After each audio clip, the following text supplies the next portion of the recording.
Good evening. Welcome to the Gala readings for the Montana Festival of the Book. My name is Mark Schraus. I'm director of the Montana Committee for the Humanities and the Festival of the Book. And it's a pleasure to welcome you to this, our final event for this year's festival. You can't.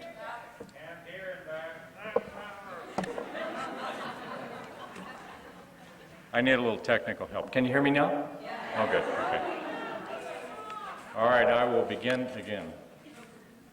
It's my pleasure to welcome you to this final event for the 2003 Montana Festival of the Book. My name is Mark Schraus with the Montana Committee for the Humanities. We're the sponsor of the festival, and it's a great joy to welcome you to this gala reading. There are a number of things I have to say to get us started, so I'm just going to proceed right into them. And first of all, our thank yous for all the people who help us do this, starting with our major sponsors, which are the two endowments, the National Endowment for the Humanities and the National Endowment for the Arts, from both of whom we receive very generous support. The Montana Arts Council has been a partner in this event since the beginning, and they continue to be, and we very much appreciate their support. This is literary arts and humanities, and we're delighted to partner with the Arts Council in doing this. We've also received major support from the Charles Engelhardt Foundation, Burlington Northern Santa Fe Foundation, and in particular the Missoulian, which has just done a wonderful job in helping us get the word out this year about the festival. We're very appreciative to Mike McAnally and all the folks at the Missoulian for that. In addition to major sponsors, there are also a number of partners, other sponsors, and so forth that are listed on the back of the program. If I thanked all the people I have to thank, we'd be here all night and you'd never get to hear David Quammen or any of the other speakers. So I would ask you just simply to look at the back of the program and when you have a chance, thank those people in some way or other. Thanks also to the many people who supported our silent auction, donating gifts, all kinds of good stuff there, and the people who also bought things. We really appreciate it. And not least, thanks to the volunteers who have helped us all these past 2 days. We're a three-person staff. We have 3 people who help us during the festival, but beyond that, it's all volunteers, and those people certainly warrant our thanks. In particular, I wanted to mention the 3 who've worked on our staff with us, those being Judy Klein, Susan Carlson, and Lulu Yee. But thanks to all the volunteers, and especially volunteers from my own board, the Montana Committee for the Humanities. Thank you.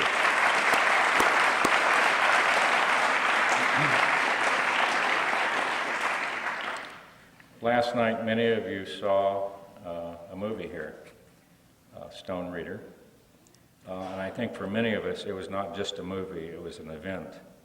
And I hope that you would encourage your friends to come back and see this event. It'll be playing in the Wilma this week, I understand, and I think it's something I'm probably going to come back and do again myself. It's a wonderful event, wonderful movie, and our thanks to Mark Moskowitz for being with us last night and all day today, talking about books and films and writing and lots of other things. It's been a very great thing.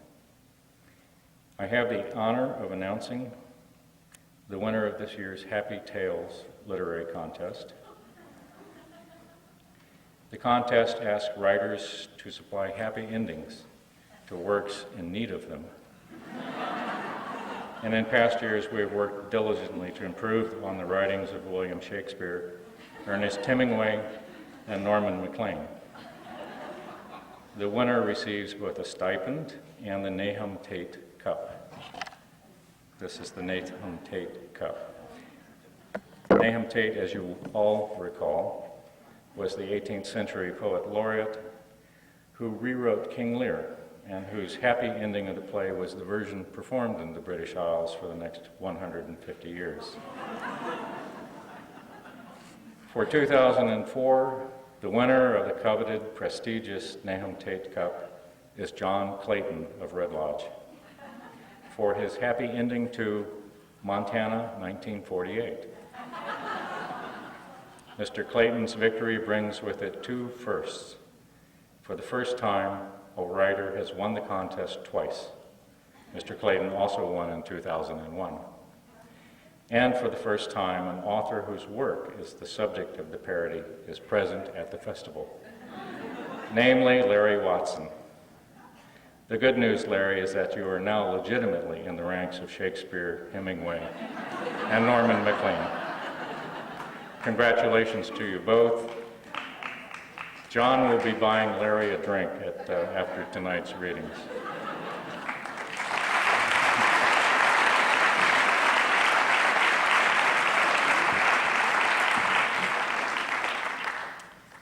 In the past year, Montana has lost three great writers, and we would be remiss in not observing their passing and honoring them.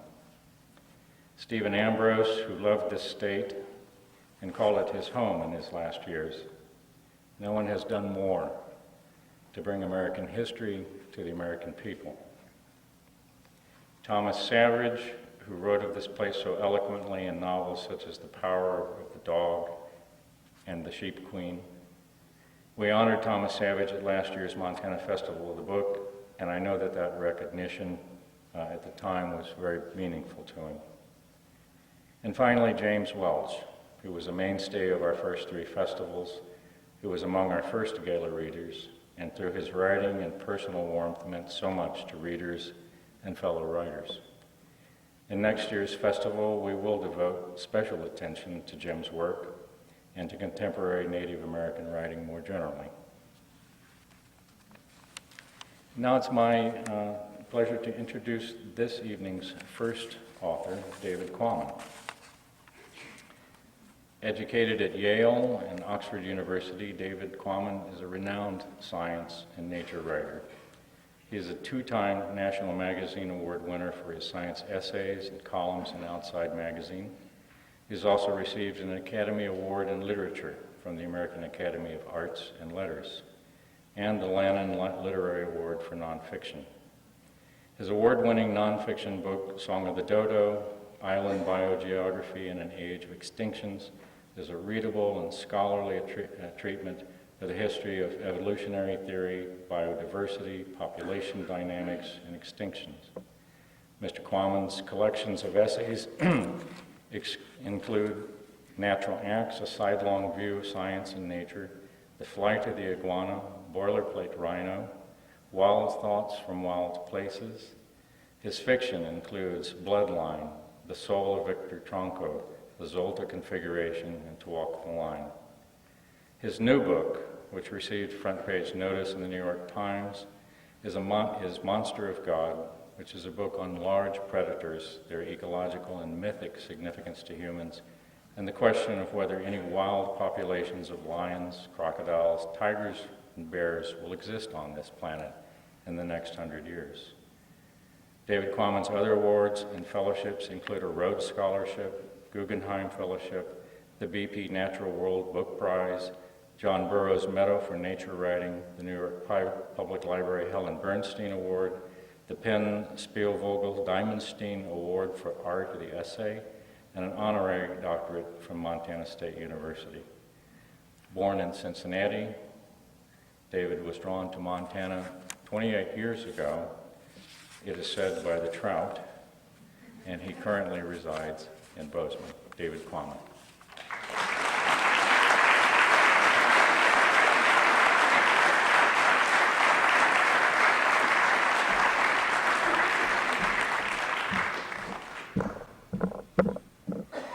Thank you very much, Mark. Thank you. Can you hear me? Is this about right? Is that better? Thank you all for being here. I can't see any of you right now. And I'd add my thanks to all the people that Mark thanked and the Montana Committee for the Humanities, but I'd also want to thank Mark Schraus himself and Kim Anderson, who, with help from lots of other people, have put this together.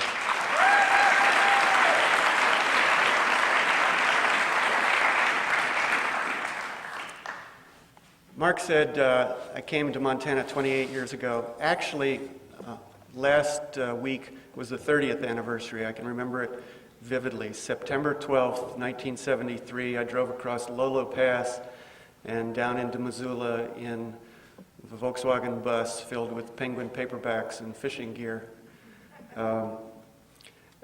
Age 25 and with not too many. It's not your reward. Oh, I was hoping you were going to forget about that, Mark. Anyway, the 30th anniversary has just passed, and it's been one of the not just one of the most lasting, but one of the most important and fortunate decisions, acts that I've done in my life, deciding to emigrate to Montana. I'm going to read a little bit something from this new book, Monster of God. As Mark mentioned, it's about big predators, what I call alpha predators, meaning those that are occasionally known as man-eaters, or that produce individuals that occasionally kill and eat a human. Those particular creatures that are big enough, fierce enough, solitary enough, such that a single individual can kill and eat a human. And there's just a short list of animals that fall in that category: brown bear, lion, tiger, polar bear, jaguar, leopard, Nile crocodile, saltwater crocodile, Komodo dragon, and a few others. Those are what I call the alpha predators. And I'm interested, in the book, I discuss their importance, extreme importance to humans, to us, in shaping the way we perceive our role in the world. I argue that they have done an important service in keeping us humble by reminding us that we're just another flavor of meat. They've never let us forget that we're part of a food chain, not above it or separate from the world of nature. I focus on 4 cases in the book. I also 4 particular populations in 4 parts of the world, and those are the saltwater crocodile in northern Australia, the Asiatic lion in western India, the Siberian tiger in the Russian Far East, and the brown bear in the mountains of Romania. I also discuss some ideas, and one of the ideas I go into is what I label the muskrat conundrum. The muskrat conundrum, that label derives from a study that an ecologist named Paul Arrington did back in the 40s and the 50s of mink and muskrat interactions in a wetland in Iowa. But from it, he derived some really important larger ideas about the nature of predator-prey relations, and he became one of the important theorists of the science of predation. He found, among other things, that although mink prey on muskrats, mink predation does not generally limit the size of a muskrat population. They're limited by internal factors, their own sense of crowdedness, their reproductive rate, and that when mink prey on muskrats, generally what they're taking are what Arrington called the wastage parts of the population, the muskrats that have no good habitat, essentially the homeless, disempowered, displaced muskrats. Those are the ones who suffer from mink predation. This was interesting to me because besides looking at predator populations around the world, I looked at their relationship with native peoples. And I was concerned with the fact that big predators are dangerous, scary, and expensive. And the people who suffer most from the downside of big predators are local people, native people, indigenous people, rural people, people without much in the way of material resources or political power or voice. They're the ones who pay the costs of big predators, and we, distant, nature-loving people on other sides of the planet, are the ones who generally enjoy the benefits. The muskrat conundrum, as I describe it in the book, is the situation wherein we need to find ways to redistribute the benefits as well as the costs. We need, if we're going to conserve these beasts, we need to find ways such that the poor local people aren't the ones paying the costs and getting little of the benefits, while we on the other side of the world enjoy the aesthetic, spiritual intellectual benefits of knowing the predators are there, but pay little of the costs. I'm going to read you a passage from the long section based in Romania. I went to Romania a number of times after I found out that there are 5,000 brown bear living in the Carpathian Mountains of Romania. 5,000. And I said, that's amazing. 5,000 brown bear in a blighted, industrialized, Eastern Bloc, former Soviet country. So I started going there to find out how could there be 5,000 brown bear in Romania? The answer is complicated. It has partly to do with the history of the dictatorship of Nicolae Ceausescu, who fancied himself a great bear hunter, hunted more bears than any single man should, but wouldn't allow anyone else to kill bears for 25 years. Part of the answer is the fact that the Romanian Forest Department supplementally feeds bears. They did during Ceausescu's reign, raising bigger and bigger, more and more bears for him to kill, and they still do that. They still essentially farm bears now for foreign hunters to kill, and bear skins are an export product. People pay a lot of money to kill a Romanian bear and take the pelt home. Another part of the answer is the fact that there's great habitat in the Carpathian Mountains, and that habitat is also occupied by shepherds and sheep. I'm going to read you about 9 pages. Romania contains millions of sheep. By one rough estimate, 9 million head. Many of them spend the summer grazing the moist grass of high mountain meadows, surrounded by forest that harbors bears, and attended by shepherds and guard dogs. The guard dogs are toothy and belligerent. They're a mongrelized army, conforming to no purebred type, but the most typical is a large-bodied, big-shouldered canine with medium-length fur, a short snout, and a furry face, like an Airedale wearing the head of Lon Chaney's Wolfman.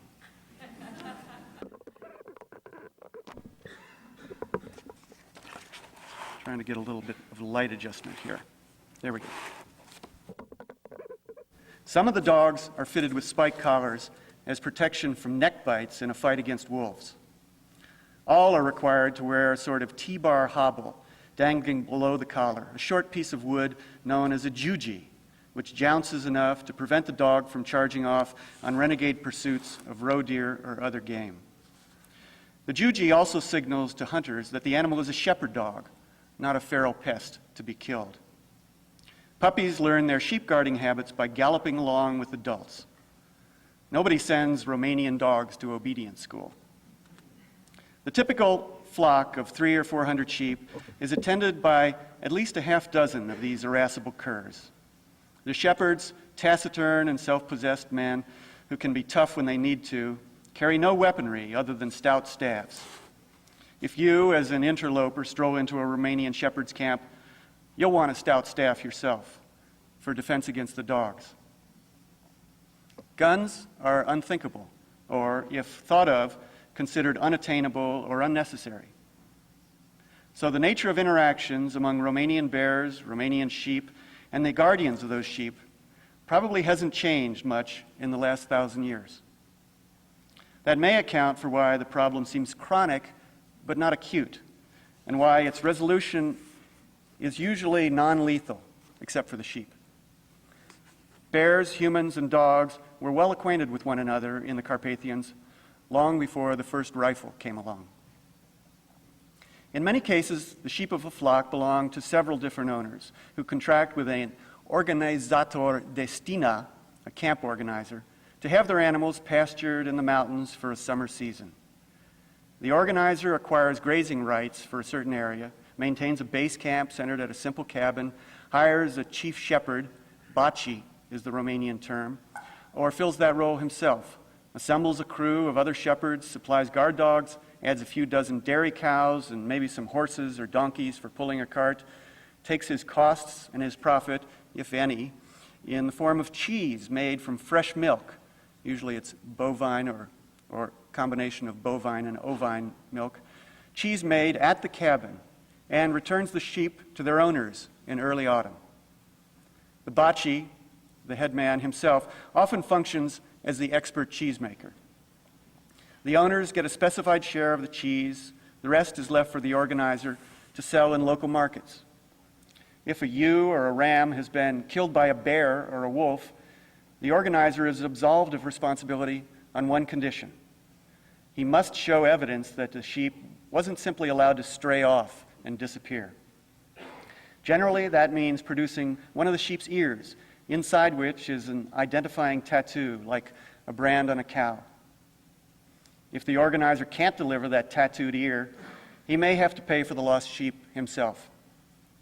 No effective system of government compensation exists, and insurance is impracticable for small operators. So the organizer has strong incentive to battle for the life, or at least the ears, of every sheep. He passes that imperative along to the shepherds, who know their duties, value their jobs, and may themselves be held financially accountable for any animal lost to a bear through their negligence. One result? Shepherds get injured, not just while defending sheep against attack, but even more perilous, while trying to take a fresh carcass away from a bear. This is the situation, says Ovidiu Ionescu, head of the Forest Research Institute, in which the great majority of conflicts occur. Parenthetically, he had documented 193 bear conflicts within a recent 7-year period. Of those, 18 were fatal. 18 people had died in bear-human conflicts in the Carpathians of Romania. A colleague of Ionescu's, a Swiss-Italian scientist named Annette Mertens, studied the economics of this system. Visiting about 20 different shepherd camps during each of 2 summers for a total sample encompassing 17,000 sheep, she found that annual losses to predators averaged 2%. Most of those were inflicted by Canis lupus, the wolf, which is more dangerous to sheep, though less so to humans, than Ursus arctos, the bear. Bears accounted for 36% of the losses. Considering the market value of an adult ewe plus the value of lost cheese, Mertens calculated an average loss at each camp from bear predation equivalent to $169. It's serious money to a camp organizer who earns only about $100 a month. After learning this much from Mertens and accompanying her on some visits, I decided to make an informal survey of my own. With a venturous young translator named Cyprian Chip Pavel, I set off on a series of hikes into the high country. We climbed steep wooded slopes above the mountain roads, above the trails, following hoof prints and sheep shit toward the alpine meadows where shepherds spend their summer. Sometimes we carry simple provisions, red deer sausages, peanuts, raisins, chocolate, as well as sleeping bags and a tent. Sometimes we carry gifts, fresh oranges, cigarettes, pint bottles of a Romanian plum brandy called palinka for the shepherds. Usually we carry walking sticks for defense against the dogs. We see some gorgeous landscape, mountain lakes, stony ridges and peaks, swales of verdant grass, fog-shrouded expanses of krumholtz and heather, all of it chilly and wet, even at the height of what down in the lowlands is a summer drought. We talk with dozens of nut-hard, gentle-spirited men. We're welcomed often with warm hospitality, candid comments, log seats beside a cook fire, hot mamaliga, which is Romanian polenta, grainy and yellow, served as a steaming paste, and freshly made cheese of the 3 traditional kinds: urda, sweet and crumbly; telemea, salty like feta but easily sliced; and branza de burduf, sweet and smooth, packed for market in cylinders sewn from fir bark. Rarely we face the cold truculence of a camp boss who wants no visitors and no palaver. Among the many things I discover is that this research regimen, so rich in exercise, cold mountain air, and cheese, may be bad for my cholesterol count, but is highly agreeable to my disposition. I also learned something of how Romanian shepherds feel toward bears. In the Tarlung Valley, just east of Brajov, big city in the highlands, I meet a Baci named Ion, a great-bellied man in a lavender flannel shirt, his head big as a pumpkin, who tells me that he's been lucky this year. No bear trouble yet, though a wolf recently ran through camp. Last year, on the other hand, Eon lost 2 sheep to a very large bear on the ridge behind us. The bear jumped his flock in broad daylight, and even his dogs, which seemed more than adequately fierce to me, couldn't stop it.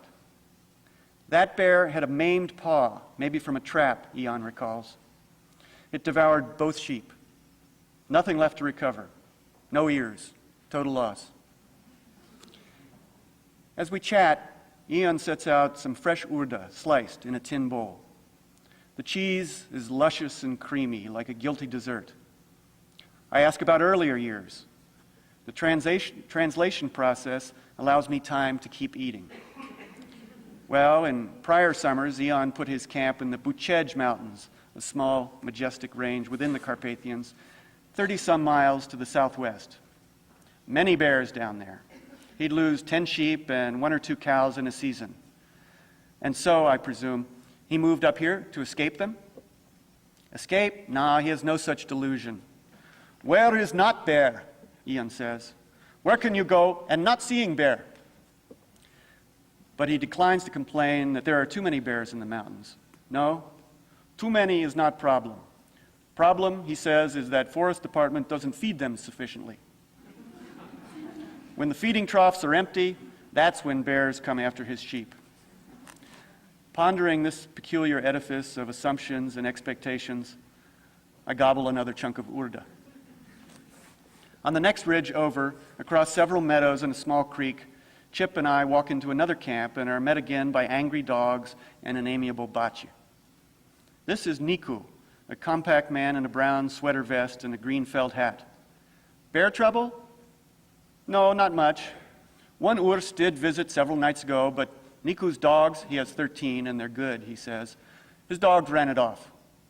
His camp, simple but tidy, is centered around a pair of plank huts, one devoted mainly to cheese making, the other to cheese storage. The shepherds sleep outside, wrapped in sheepskin robes near the flock.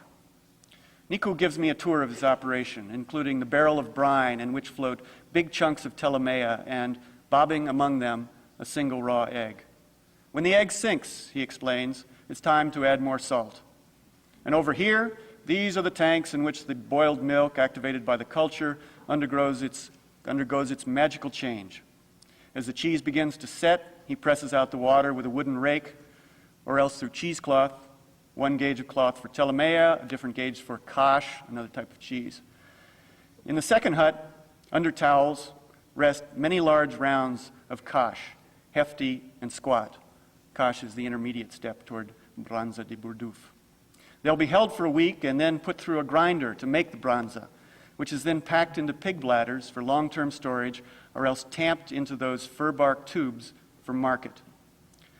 Niku serves us a generous spread of samples, telemea and branza and urda, along with a pile of salt for putting edge to the urda's sweetness, plus a slab of cold mamaliga sliced like meatloaf.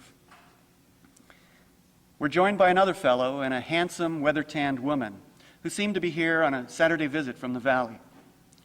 Seeing my gusto for Niku's product, the fellow jokes to me in Romanian, "Branza de burduf, that stuff is good for a man." He raises his forearm, big and stiff as a stallion's penis, and knocks on the door. "Makes you hard." The woman rolls her eyes and swats him. "As good as Viagra?" I ask in English. Global citizen, he recognizes the word. "Viagra? No, branza." Forget your fancy American drugs. Romanian cheese will do fine. We express our thanks and hike on. Later in the afternoon, on another stretch of ridge, we encounter Niku and 3 of his shepherds still agitated after chasing off some gypsies who tried to steal a few horses. "Watch out for those bastards as you hike down through the woods," one shepherd warns. "They'll rob you too." Gypsies suffer from lingering prejudice in Romania, but today's episode, at least as Niku recounts it, helps fuel the bias. His parting wisdom to me: never mind bears and wolves. Gypsy predation is more troublesome to the shepherd. I'm going to jump ahead a couple of visits. Not many miles away, on another high slope above the Tarlung Valley, we rouse from his afternoon nap another elderly Bachi, nearly deaf, with a smile brightened by brown eyes and gold incisors. Another Eon. His name is Eon Petrika. He's got 400 head of sheep up here, tended by 4 shepherds. "Where are you from?" he asks in a cordial shout. "Brajov," says Chip, and I say America, both of which seem inconceivably distant to the man.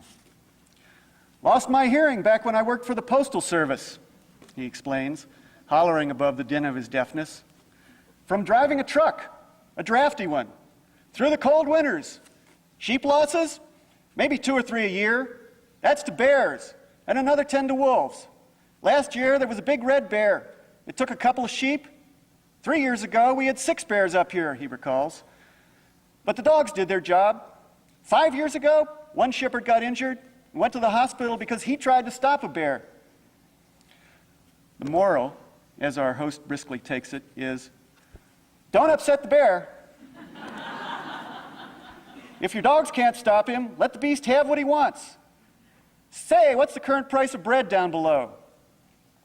Having retired from the Postal Service 7 years ago with a paltry pension and spent the subsequent summers up in the shepherds' camps, he evidently gets hungry for news. "Who's going to win the election? If they privatize all the factories, what'll be left for Romania?" This leads me to a question about Ceausescu, toward whom the deaf Bachi harbors no post-communist nostalgia. "Ceausescu? He killed a lot of people," Chip translates at normal volume. "Somebody else kill him. When you're making good, you find good. When you're making bad, you find bad. Want some cheese?" He stirs up a fresh pot of mamaliga and then dumps it out. Whomp, a soft mound of corn mush on a bare wooden table. Beside it, he sets a bowl of branza, from which we each take a few cheesy nuggets, pressing them inside a handful of warm mamaliga and then shaping the whole thing like a snowball around a rock. We put our golden spheres into the fire's embers for 10 minutes of slow roasting. This simple delicacy is known by Romanian shepherds as bulz. Toasted half crisp on the outside, raked from the coals, broken open, each ball is a corn sandwich filled with molten cheese. You haven't tasted the Carpathian ether, nor begun to understand what might draw men to those high, severe places until you've had bulls from a shepherd's fire, washed down with buttermilk and a nip of cheap palinka. Ion, John, is a common name in Romania. It seems to be commoner still among the aged shepherding class. In 2 weeks of walking the highlands, I encounter more Ions than I can keep straight. One man who's unforgettable among them is Ion Dinka, 67 years old and not a bachi, not a boss, not a cheesemaker, merely a shepherd, still climbing out of camp each day with his flock. I find him on a patch of meadow near the Transfăgăraș Highway, hundreds of yards above a switchback curve just south of the Transylvanian Pass. He wears a lambskin hat, a wool jacket, another jacket atop that one, and rubber boots. He carries a staff, a small day bag over his shoulder, and a silver pocket watch. Despite several missing teeth, he looks years younger than his age. Shepherding, it's like a virus, he tells me jovially. He's up here because he likes it, can't resist it, not because of need. After retirement from the forest department 9 years ago, he returned to what he'd done as a boy. It's late season now, he says. The sheep are giving less. We're milking them only twice a day. We'll stay till mid-September, he says. Then back down to the village below, a 2-day walk. I ask about bear troubles. Oh, yes, he says. Down in the village, a bear sometimes comes raiding with terrible force, breaks into corrals, takes pigs or chickens. And up here among the sheep? Occasionally here too, yes. But today, Ion Dinka isn't concerned. No bears or wolves nearby, he declares, with the confidence of a man who knows intimately his own little patch of mountainside. Which predator is more troublesome, I ask, wolf or bear? Urs, he answers unequivocally. Wolves are smarter, sure. They lurk, they move like thieves, but bears bring more danger and damage. One bear, a blackish-red animal with white neck markings, took a sheep and 3 donkeys in a single night. Would it be better, I ask, if there were no bears at all? Well, better for him, yes, it would be. But the bear, it's podwaba paduri, he says, the treasure of the forest. Podwaba paduri. If you lose this, you lose the treasure, he says. A forest without bears, it's empty. Not all shepherds see it that way, I tell him. He agrees, noting that most people who claim to like bears are gentlefolk. They live far away, he says, with no bear troubles of their own. Easy for them. Shepherds, plain men at work in the mountains, don't enjoy such distance. Their attitude tends to be, la naiba kuurshi, to hell with the bears. Here it is again, then, the muskrat conundrum. Ion Dinka doesn't call it by that label, of course, nor does he draw any parallels between the predator problems of Romanian shepherds and those of vulnerable, marginalized, rural people elsewhere. He doesn't even explain why, despite living the life of an unsheltered muskrat himself, he holds a more appreciative view of the creature that plays the role of the mink. He's simply a man of transcendent, generous spirit. As we sit talking, the neck bells on his leader sheep toll soothingly, klunka, klunka, klunka, in the rhythm of their waddle across the slope. Life is hard, life is good, life is enriched by complications, and, he seems to feel, so it should be. A forest without bears is empty. Thank you.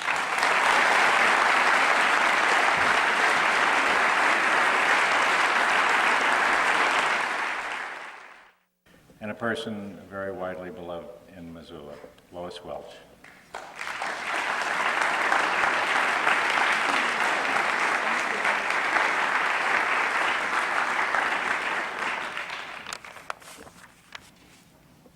Thank you, Mark. I can't see you either. What he didn't say is that I also at one time directed the creative writing program and had Robert Wrigley as my student. Once upon a time, back in the 70s, when we were young and trout were biting every day and poets could become superstars, Bob Wrigley came from Illinois to UM, where he studied with Richard Hugo and Madeline DeFries and John Haynes. What an apt student he was. Whether he came with that distinctive voice or learned it from these fine poets, we'll never know. He was a great friend and a grand human being then, and has remained steadfastly so. Lest I rattle on about that level of things, I want to say facts are important in introductions. Bob received his MFA in 1976. He taught at Lewis Clark College in Lewiston, Idaho, from 1977 to 99, with visiting stints at the University of Oregon and workshops everywhere. Since 1999, he's taught at the University of Idaho in Moscow, where he now directs their creative writing program. Twice he has taught at UM as the Richard Hugo Visiting Professor, the only poet to do so twice, and the only UM graduate to do it at all. He's published continually since graduation, 2 chapbooks and fine books of poetry, of which Lives of the Animals from the Penguin Poet series is the most recent. The others are listed in your program. He's almost alarmingly prolific. Almost 300 poems in literary journals, a book every 2 or 3 years, and I have a sense we haven't seen anything yet. Not surprisingly, Bob has won award after award. That means honor and appreciation and readers, and sometimes even time and money. To name but a few of these, a Guggenheim in '96, a couple of NEAs, the Cutbank Richard Hugo Memorial Award from UM, a Theodore Roethke Award from the University of Washington. In 1999, he won the prestigious Kingsley Tufts Award awarded by the Claremont Graduate School. We used to call Bob the Idaho Poet Laureate, but he was actually appointed the Idaho Writer in Residence 3 years running, 1986, 87, and 88. Do you know who Governor Martz appointed Poet Laureate?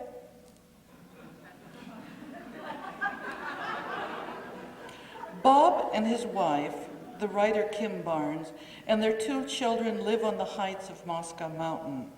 Since they married in 1983, they've regularly been runners-up for the Cutest Couple Award, a secret contest in the literary West. Someone from California always wins, of course. These are some of the facts that you should know about Bob Wrigley. Sometimes these days, I think, we have too many facts pouring over us, too much noise. We should turn off CNN, ignore the hurricanes. Out in my yard last weekend, a black bear cub spent 2 days feasting on pears and apples and grapes. I haven't any sheep.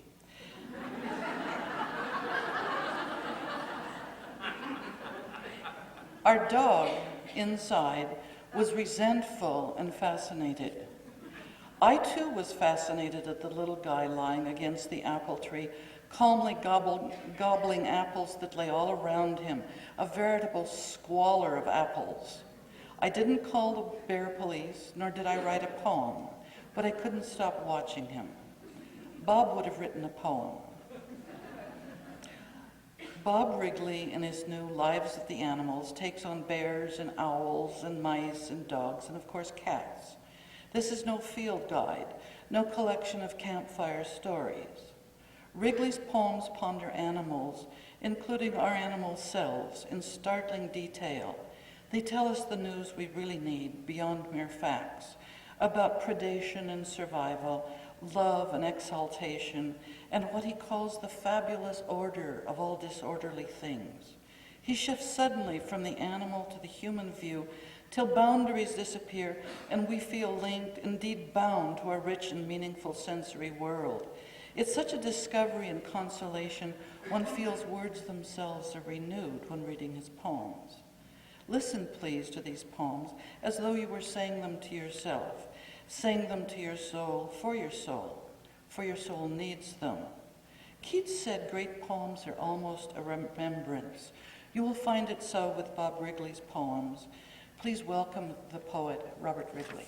Thank you.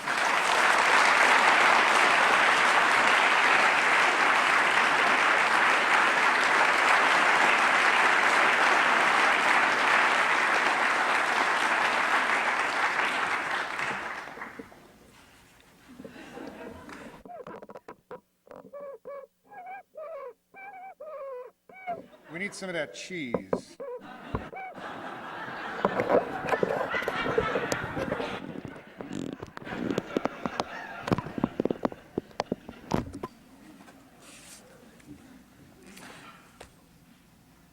I would have asked to read at this august gathering any time since it has existed. Wanted Lois Welch to introduce me because I knew she would do that, and now I have the terrible feeling it's going to be all downhill from here. But I have nothing but extraordinary gratitude to Lois as a friend, as an introducer, and as a teacher. I was telling her that I once, not too long ago, told an interviewer about a class I took from her, a Beckett seminar, that was probably the most rigorous and painfully enjoyable course I ever took as a student. And I have to say, I haven't read Beckett since, but I haven't forgot much of him either. I too want to thank Mark Scharouse and Kim Anderson. Those folks work awfully hard to do this, and it's a great thing And it's a great honor and privilege for me to read and be altogether unable to see anything but my own book with writers like David Quammen and Leif Enger. This book I came across some months ago, actually it's probably more than a year ago, a quote from the poet, the late Larry Levis, writing in an essay called Some Notes on the Gazer Within, about the presence of animals in poems. And Levis said, Levis is going to go down as one of our great poets, by the way. If you don't know Larry Levis's work, you really owe it to yourself to find out about it. He said, for him, when an animal appears in a poem, he takes it as a sign of, a symbol for the poet's essential muteness, that there is something in the poet that requires expression that only the animal can utter. And I guess I buy that absolutely. This is a book about animals, including the human animal, but it's also, I think, a book a bit about mortality, about being aware of mortality in a way that only human beings can be aware of it, and yet at the same time striving to find some way to deal with it as beautifully as those creatures we refer to as animals deal with it. So the book has an epigraph from D.H. Lawrence, and the epigraph reads as follows. And as the dog with its nostrils tracking out the fragments of the beast's limbs and the breath from their feet that they leave in the soft grass runs upon a path that is pathless to men, so does the soul follow the trail of the dead across great spaces.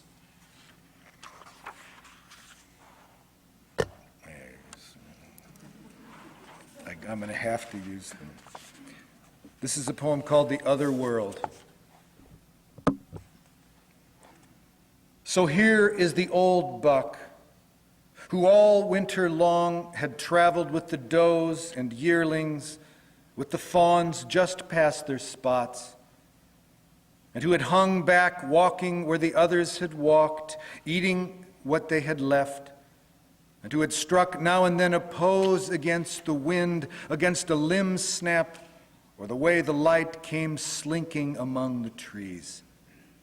Here is the mangled ear and the twisted, hindering leg, here already bearing him away among the last drifts of snow and the nightly hard freezes, is a line of tiny ants making its way from the cave of the right eye over the steep occipital ridge, across the moonscape shed-horn medallion, and through the valley of the ear's cloven shadow to the ground, where among the staves of shed needles and red, earthy wine they carry him, bit by non-bit, into another world.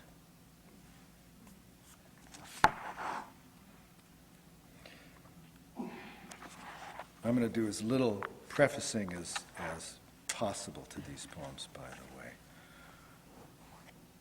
Arguably, this is a poem about camping.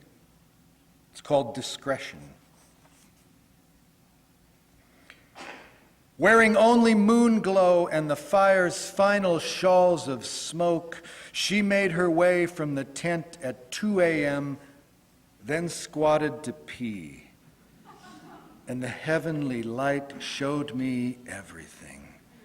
Its cool tongues of silver lapping mountain stones and the never motionless leaves of aspens licking her back, her hips, haunches, and more, illuminating even the deep green eyes of whatever animal it was that watched her from the forest then. A deer, I believed and still believe, though I confess I did not rise that night to make sure, did not shine my light or murmur, but waited, letting my head as she returned settle slowly back down to the pillow made of my clothes, and welcomed her shivering back into the tent from which I had sworn I would not look.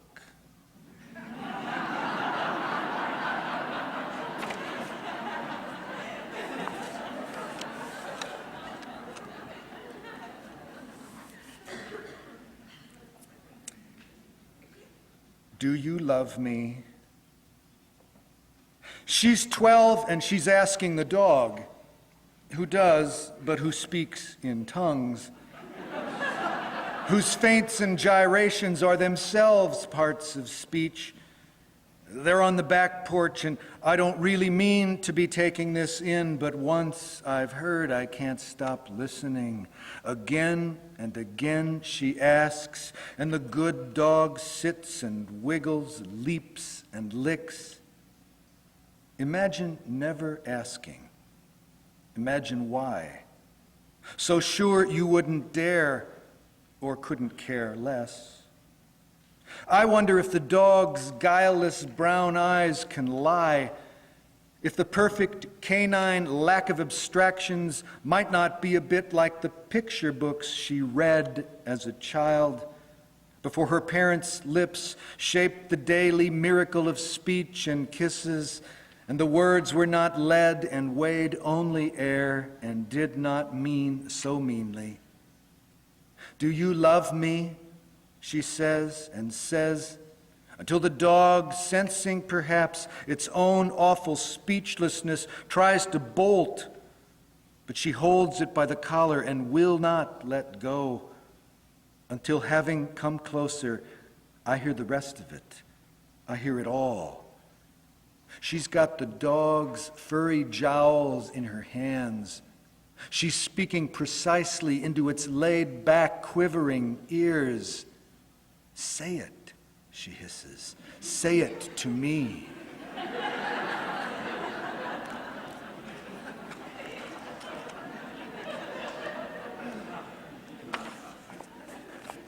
Good dog.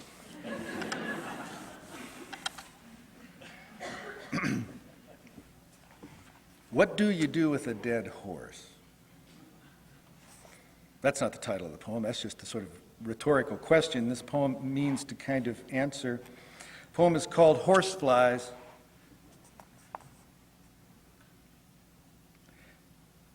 After the horse went down, the heat came up, and later that week the smell of its fester yawed. An open mouth of had-been air our local world was licked inside of, and I, the boy who'd volunteered at twilight, shunts of chawed cardboard wadded up my nostrils and a dampened bandana over my nose and mouth, I strode then into the ever purpler sink of rankness and smut, a sloshful 5-gallon bucket of kerosene in my right hand, a smoking railroad fusee in my left. And it came over me like water then, into my head gaps and gum rinds, into the tear ducts and taste buds, and even into the last dark tendrils of my howling, agonized hair, that through the windless half-light hoped to fly from my very head, and would have, I have no doubt, had not the first splash of kerosene launched a seething skin of flies into the air and onto me, the cloud of them so dense and dark my mother in the distance saw smoke and believed, as she had feared I would, that I had set my own fool, staggering self aflame, and therefore she fainted, and did not see how the fire kicked the other billion flies airborne exactly in the shape of the horse itself, which rose for a brief quivering instant under me, and which for a pulse stump at least I rode,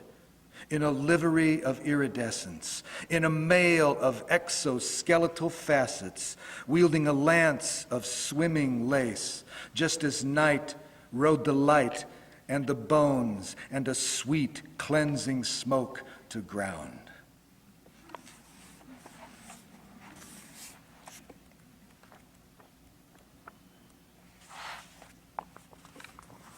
Bill Stafford said years ago, the hardest thing in the world to write about was a dead dog.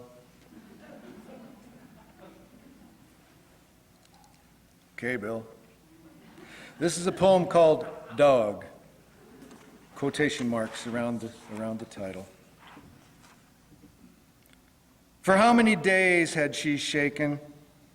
She'd shaken and shaken, standing there hunched, unable to walk or lie, until exhaustion overtook her, and pivoting on one leg, she folded down, shaking, always shaking, and did not sleep, not even on the last night or the next morning, when he gathered her into his arms like a snack. She wheezed then, as though the weight of her so born were a kick to the ribs, and she drooled onto his sleeve, then lay in the grass where he placed her, looking up, her half-hairless tail a faint pulse of approval.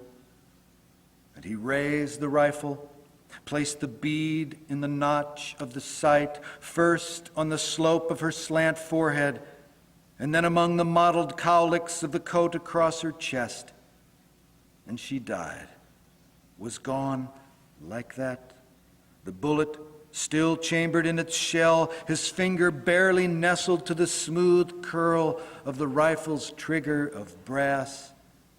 For he was so intent on that awful chore, he might not have noticed her dead at all if the shaking, for how many days had it been?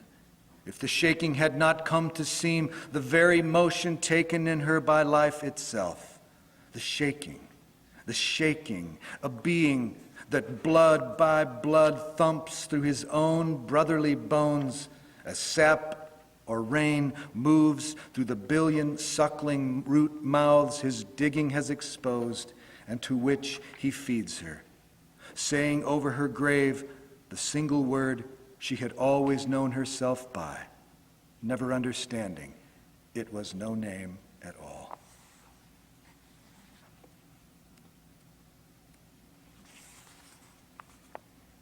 Anybody here know what sweetbreads are? You eat them. There's a vaguely Shakespearean epigraph to this poem that actually comes from The Joy of Cooking. If you look up sweetbreads in The Joy of Cooking, the first line is, "What foods these morsels be." That's a great cookbook. This is a poem, I haven't shown this poem to my parents yet. They'll like it, they'll be just fine with it. Although it is true, my mother will complain that I've portrayed her inaccurately as being someone who, as I say in the poem, specialized in organ foods.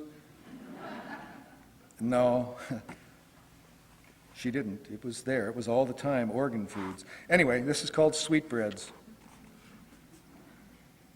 Thymus of the neck and of the stomach, pancreas. It sounds like a pair of demigods in Greek, don't you think? Through lean times, my mother specialized in organ foods. The rubbery beef heart simmered several hours under pressure, no less rubbery, but having stewed by then a good dark pint of flavorful blood broth. Pork brains breaded and fried, but in any cooked guise, always and only gray. The various livers, calves on good days, steers on bad, kidneys, tongue, and even these soaked, blanch, and quick-fried odd delicacies once or twice. The butcher was sweet on her, you see. Therefore, in my mother's honor, I saute not just the tender liver of this small but fine bull elk, quarter-inch slices slathered in onions, but the sweetbreads too, pancreas, which means all meat anyway, and thymus, which means nothing but what it says. And in addition, in honor of my father, who hated every visceral tidbit she served him, but loved my mother beyond all sweet reason, I toss in the unlucky bull's fresh balls, dredged in flour, and brown them up golden, crisp and hot on the outside, warm and pink cut in two. They bobble on the platter among the slabs of liver and wrinkled sweet like four domes fallen in a ruin of flesh and fire. Sweetbreads my elders understood. All those dead deers who wouldn't waste a thing, who at the scent of cooking meat closed in and breathed it, who murmured as they chewed, who kissed the salts and oils from each other's lips, then went to bed those nights thankful and sated and blessed with a hunger that would lead in time to me.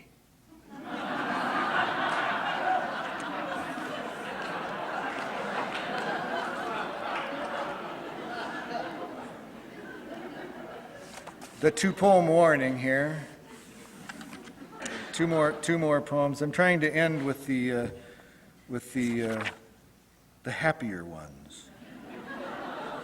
This is not to say there aren't any dead critters in the last two poems. You can't get around them. Although this is a short poem called Kissing a Horse. Of the two spoiled barn-sour geldings we owned that year, it was red, skittish, and prone to explode even at 14 years, who'd let me hold to my face his own. The massive labyrinthine caverns of the nostrils, the broad plain up the head to the eyes. He'd let me stroke his coarse chin whiskers and take his soft, meaty underlip in my hands, press my man's carnivorous kiss to his grass-nipping upper half of one, just so that I could smell the long way his breath had come from the rain and the sun, the lungs and the heart, from a world that meant no harm.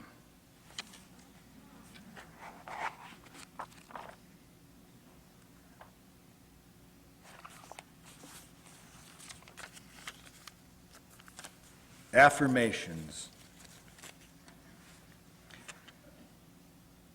I am in favor of this pair of ruffed grouse, who in the midst of the snowstorm feasted long and obliviously on the wizened, bittersweet, long-fermented berries of the mountain ash.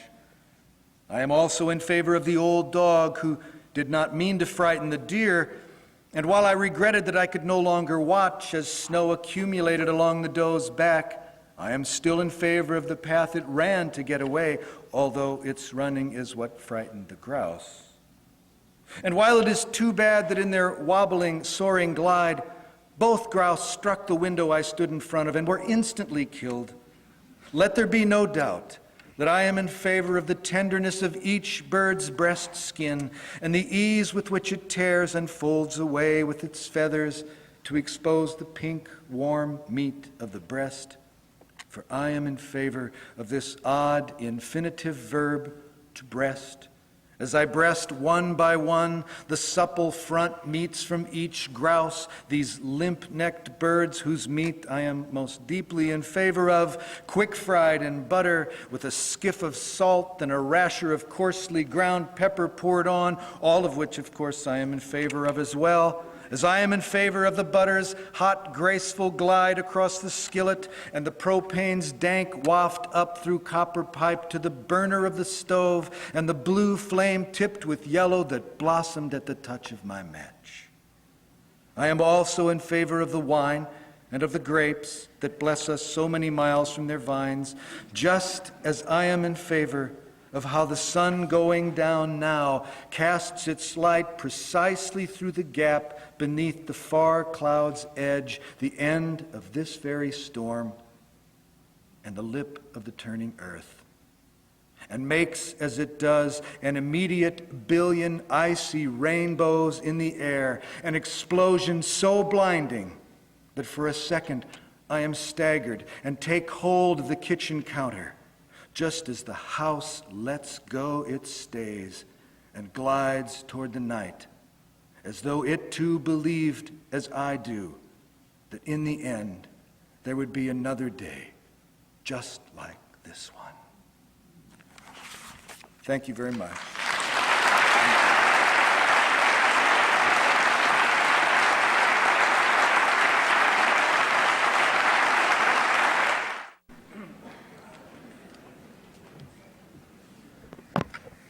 Thank you, Bob.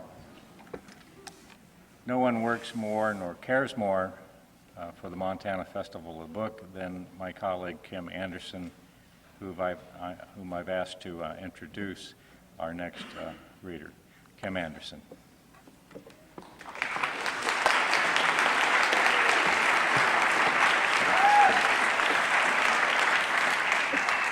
Wow, it is really blinding up here. I don't know how everyone's done it, and it's a warning to Leif.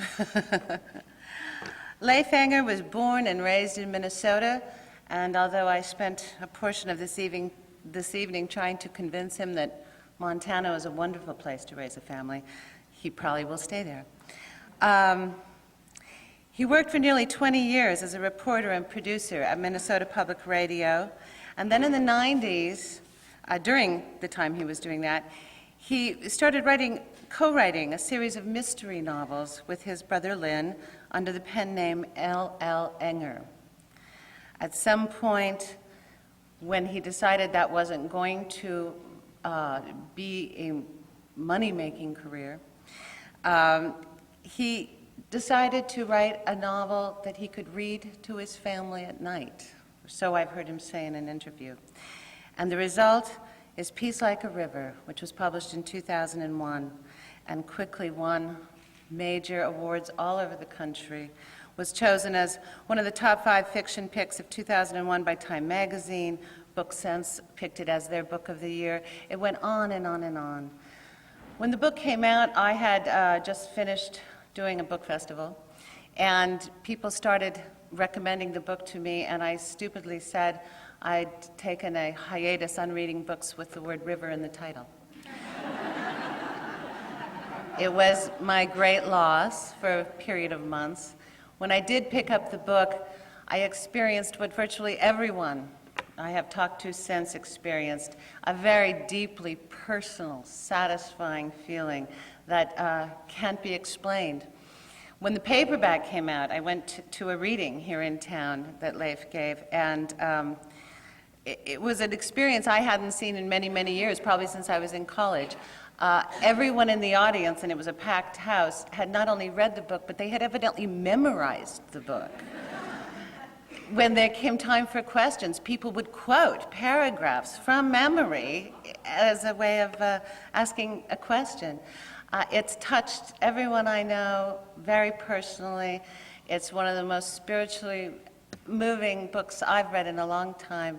It is my great, great honor to introduce Leif Enger.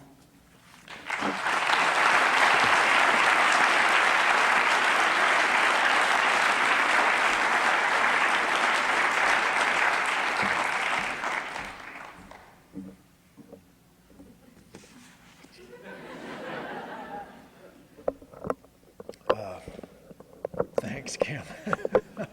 Wow.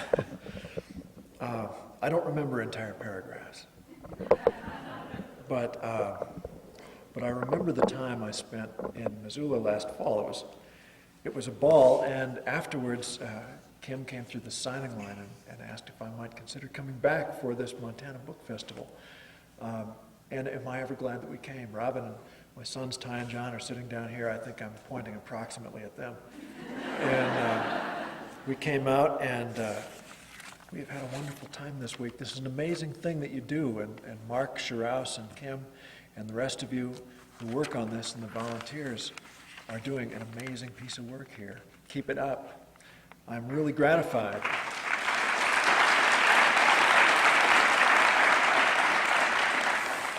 I'm really gratified to be able to come and even share a stage with these writers. And David, those bears and that cheese, and Bob, that grouse is going to stay with me for a long time. Years ago, Robin and the boys and I were camping out at Teddy Roosevelt Park. Has anybody been there? It's over in Medora, North Dakota. Really nice spot. And we were camped on the Little Missouri in the Cottonwood Campground. A beautiful place. And we would get up early in the morning and the sun would come up, and 200 buffalo would sort of walk through the camp every morning and take a little heat of us. And I was talking with a guy, we were talking with a guy and his wife, who, as it turned out, were also from Minnesota. And we were talking about where we like to go camping. And the guy, I'll never forget it, he said, well, every year I say, well, honey, why don't we go east this year? And every year we plan to go east, and we get down to the bottom of our driveway with the packed RV, and don't you know, we turn west. And what I have come to realize is that even though I have never lived in Montana, that I turned west a long time ago, a very long time ago.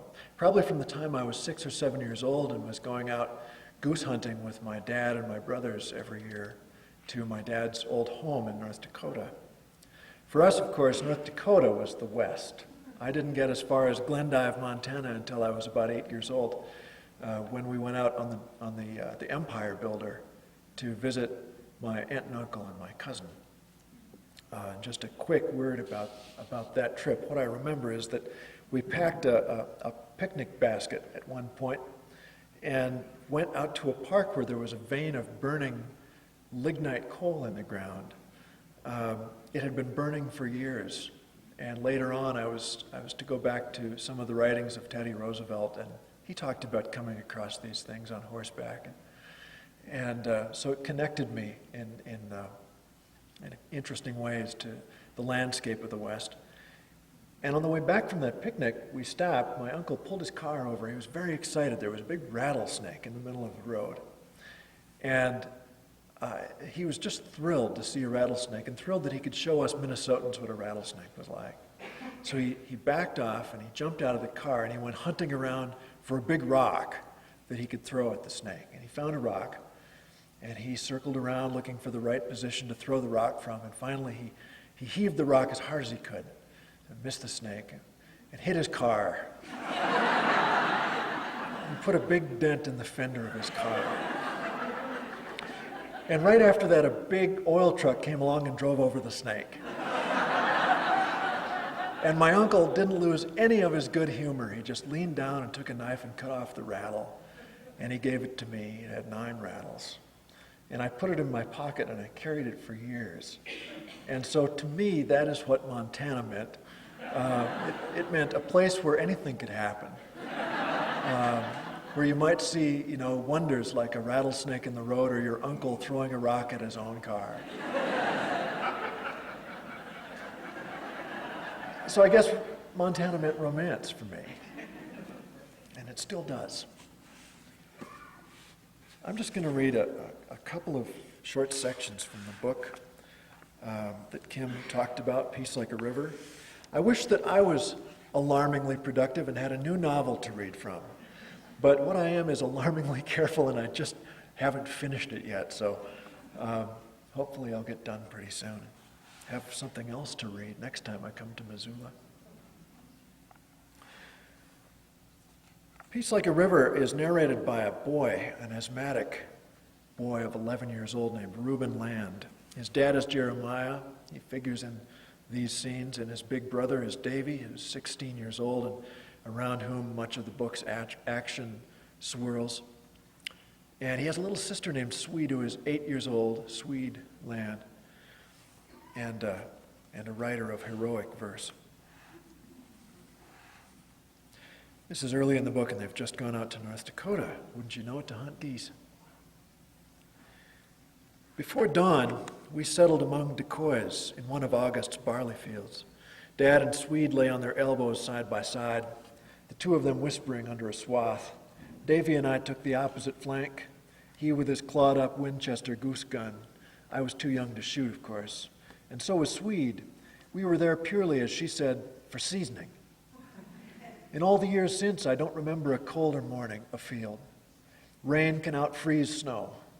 We lay between soaked ground and soaked swaths with a December-smelling wind coming over our backs. As the sky lightened, we heard geese chuckling on the refuge away to the east. The rag decoys puffed and fluttered.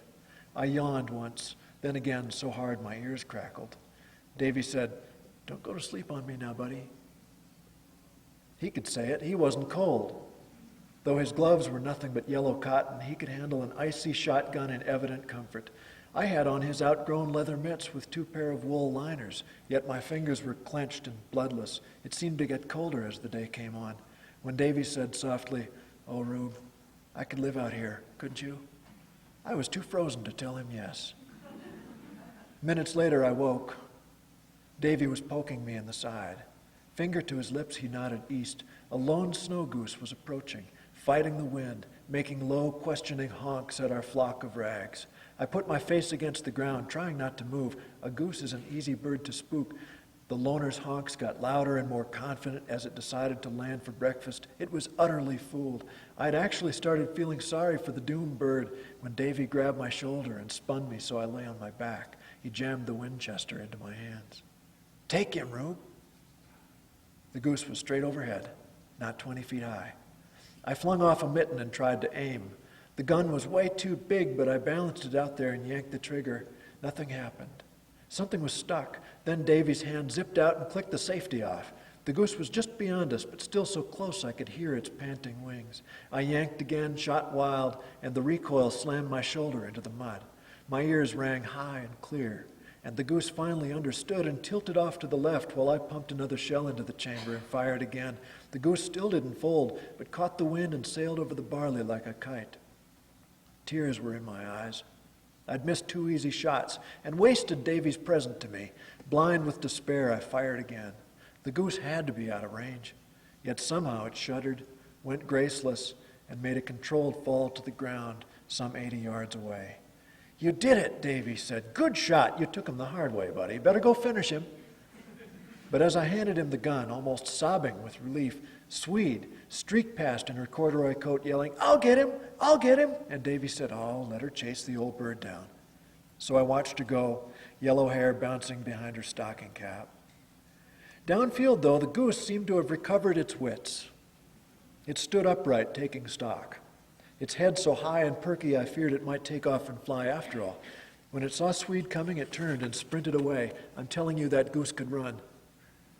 Seeing this, Swede lowered her head and went full steam, mud and chaff raining off her boot soles. Dad started laughing, whipping off his cap and whacking it on his leg, while the goose stretched out its neck and bolted across the barley. Reaching the end of the field, it encountered a barbed wire fence. It stopped and turned as Swede closed in. Did you ever see an angry goose up close? It's a different bird from those you've watched flying south or waddling in city parks. An adult goose in a wrathful mood can stand up and look a third grader right in the eye. And that's what this fellow did to Swede. She got within a yard and stopped cold. She had seen Dad wring a few goosenecks and understood the technique, but those had been badly wounded, pathetic creatures. They'd seemed almost grateful to get it done with. This goose still owned its spirit. Later, Swede told me she felt numb standing there with her hand out. The goose had one blind, clouded eye, plenty eerie in itself, but Swede said the good eye was worse. She looked into that good eye and saw a decision being reached. "It decided to kill me," she said. From where we stood, though, all we saw was the goose raise its wings and poke its beak at Swede. She spun, slipped to one knee, and then was up and shutting the distance between us. The terrifying part for her must have been glancing back and seeing that goose coming after her just as hard as it could. Wings spread, its black beak pointed at her rump. Dad was laughing so hard he was bent clear over and finally had to sit down on a gunny sack, wiping his eyes. Swede led the bird straight toward us, and when she pounded past, Davy leaned over and snagged it just behind the head. A quick twist and he handed it to me, wings quivering. He grinned. "All yours, Natty."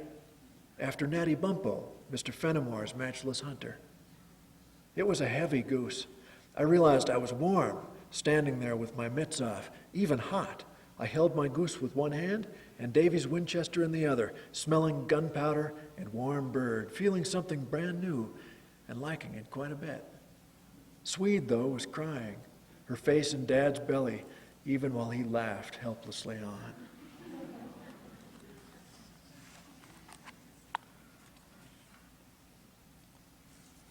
I want to give you a little bit more about Swede. This is a girl who is young enough to insist upon romance and smart enough to realize that it's in large part true. In school, I swam upstream through geography and grammar, and Swede, who disliked long division, tried to win her teacher's favor by composing heroic verse. What was Miss Nelson supposed to think when Swede, dimpled and blonde, coming up on 9 years old, handed in a poem like "Sunny Sundown Delivers the Payroll"? Here's where I give Bob a run for his money. The men who worked the Red Tail mine were fed up with the boss. They swarmed around his office door like black flies round a hoss. "No wages these 3 months," one cried. "Let's hang the lousy rat. He'll starve our very children, boys, while he himself gets fat." And true enough, behind the door, a fat man shook and wept. The wobbling bags beneath his eyes said this man hadn't slept. A messenger had brought him word that made him feel his age. Valdez, last night, the 3rd straight month, had robbed the payroll stage. Swede had lost her heart to the West early on, something that gave Dad no end of delight. He supplied her with frayed Zane Grey paperbacks thrown out by the school library, Wilderness Trek and Robber's Roost, and of necessity Riders of the Purple Sage. Swede popped them down like raisinets. You have to admit she learned the language. And now the mob broke down the door, and now they found a rope, and now the boss was on his knees. A prayer was his last hope. "Oh God, I'm not an evil man, though everybody says it's all my fault that we ain't caught the devil called Valdez. Oh God, if you would ransom me from those who'd have me swing, please find the man and send him who can plug the bandit king." I have to tell you, I like this one quite a bit. There's nothing like good, strong meter to make a poem mind its manners. Show me free verse that nails a moment like this does. Then each man felt the air go still. Each felt a stab of dread. Each heard the sound of danger in a dancing Mustang's tread. They watched the horse come down the street. They watched the rider halt. They watched him size them man by man as if he knew each fault. His clothes and hat were black as ink, his dancing Mustang pale. His eyes were blue and hard enough to make the sun turn tail. He said, "You want to hang this man? I'll give you each the same. I don't much like a mob," said he, "and Sundown is my name." And it goes on. Sundown takes the payroll job, as you might expect, and gets bushwhacked by Valdez, who it turns out is smarter than anyone gave him credit for. And the ensuing chase leads into country where the sun is hot as madness and the ground crunches like cinders, there meeting many a snake and many a skull and many a parched ravine. I've kept a lot of Swede's old verse. This one carries a note on the back from Miss Nelson in her tranquil, feminine hand. "Excellent. Next time you meet your Mr. Sundown, tell him you know a schoolmarm who'd like to meet him."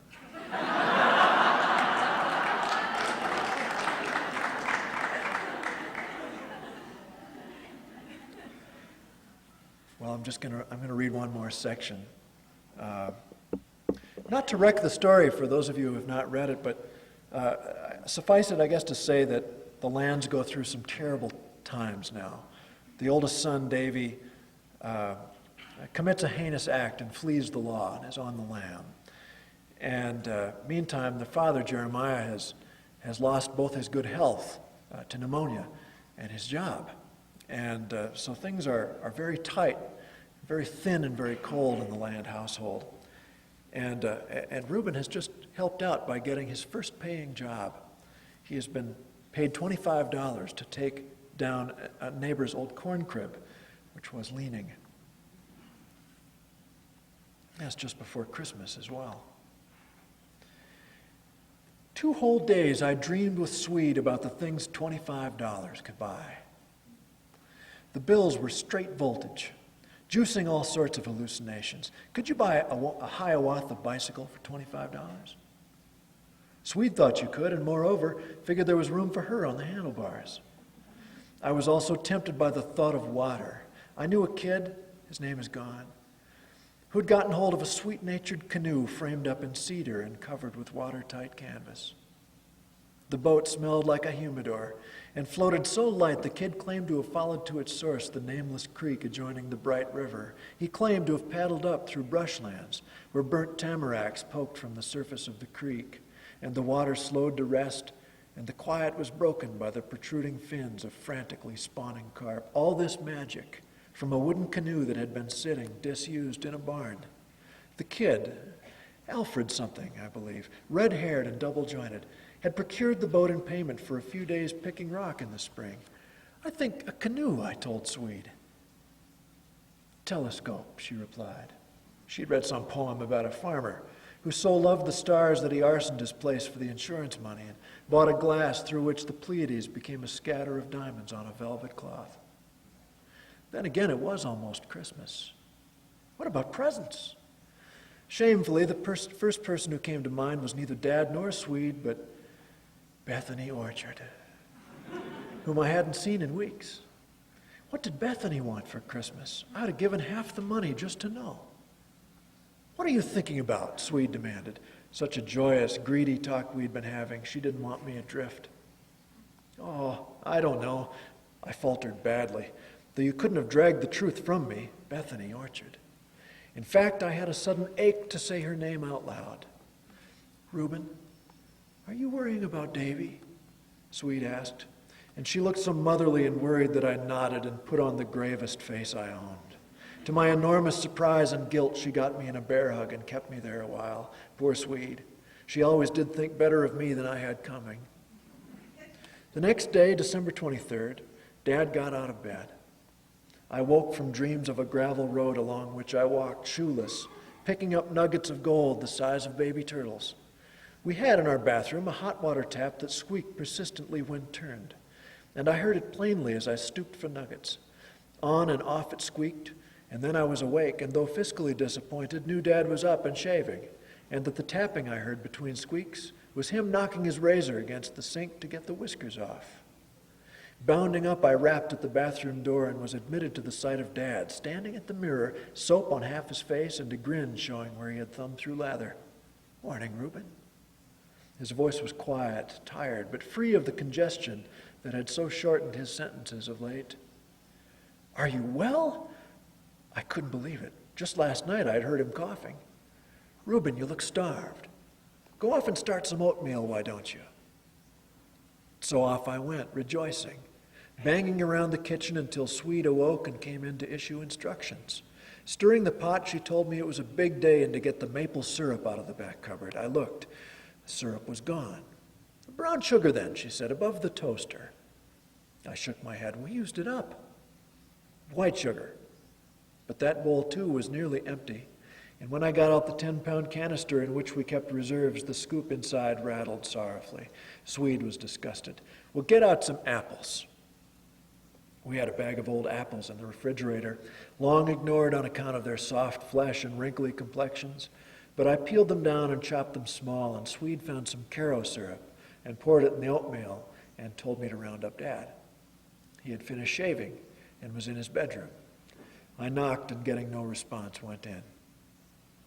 As I did, he stepped from the closet where he had been rummaging, and I glimpsed him upright, and as he truly was. A scream formed in my gut and emerged as a whimper.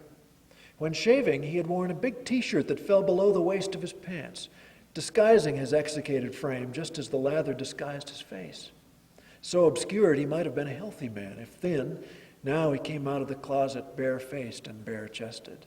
His torso was not his, but someone else's, a drawn maroons from some sea story. His face, too, was bereft of all extra, so that suddenly I barely recognized him. How had this escaped me? Even his eyes had the transparency of incarceration, and he looked at me out of them with a mercy and pain that confused me beyond what small troubles I had ever thought to know. He nodded slightly, I suppose wondering what to say. You and Swede get that oatmeal ready? Yes, sir. I couldn't stop looking at him, at the way his khakis were belted across his hip bones. He said, I'm a little surprised myself, you know. In retrospect, it's hard to believe I didn't see instantly what to do with that money. But when it's the first you've earned by sweat, you see it as special and by golly not to be spent on less than the desire of your grasping heart. The more I thought about old Alfred and his cedar canoe, the more I saw myself paddling one just like it. Convinced similar exquisite vessels lay concealed in dairy barns all over the county, I told Swede of my decision. We're out of food, Reuben, she answered. Having used great gestures describing the canoe I planned to purchase and the adventures we would enjoy thereafter, it irritated me that she would change the subject. Well, let's go get some then. We can't. I really did need it spelled out for me. The truth is, I had been wondering when Swede would take the initiative and suggest we go up to the Red Owl for groceries. We often did the shopping, the two of us, pulling our painted wagon, Dad's money in my pocket. In the winter, we used a toboggan. If we spend any more money right now, she said, we shall be broke. Her emphasis on shall put me in mind, as it was certainly meant to, of Pastor Reach, whose inflections left you in no doubt of his good sense. I was smitten into silence, while Swede stacked dishes in the sink and ran water on them and waited for me to make myself gallant. But I was more interested in canoes than gallantry. I was annoyed that we were out of money and Christmas almost here. Also that Swede knew we were out of money before I did, and her younger than me.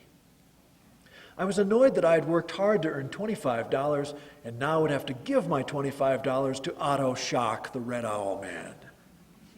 There was a lot to be annoyed about.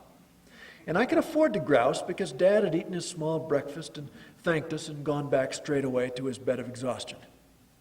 I stood festering in the kitchen. You don't want to canoe then? I like to believe we have all said things that approach this in stupidity. Swede didn't answer, but swabbed the dishes and rinsed them and laid them up to dry. Normally, I'd have taken a towel and wiped them myself, but it's difficult to do productive work and fume simultaneously. The labor dissipates your righteous steam, so I stood glaring at the back of her little blonde head, which was tilted in thoughtful mien. Sensing she was going to say something sagacious, I started to leave the kitchen, but was too late. In Little Women, she said, see? When Joe cut off her hair and sold it to pay for Marmy's train fare, you remember? Well, of course I remembered. After the shearing, Joe had gone home and stunned them all with her sacrificial present, the profit from her bounteous hair, her one beauty, as her sisters so backhandedly put it. If Marmy had begged Joe to go cut off her hair and sell it, Swede hypothesized, I wonder how heroic a thing it would have been.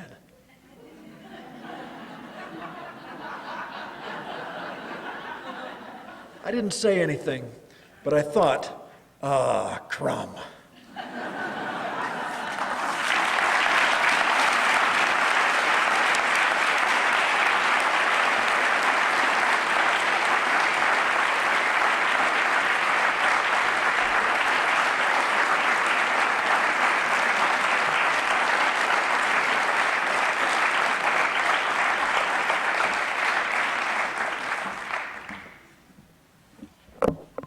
Thank you, Leif.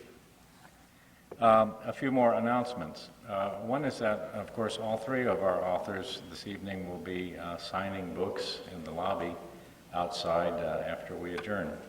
So please do take a look at the books. One of the things we like to encourage in the book festival is the buying and selling of books, and we encourage you to partake. The Montana Festival of the Book echoes around the state in the spring due to the good offices of William Marcus and Montana Public Radio and Marvin Granger over in Billings. And I want to introduce to you the young woman, Lenny Holloman, who edits the recordings of what goes on at this festival. Lenny, could you come out?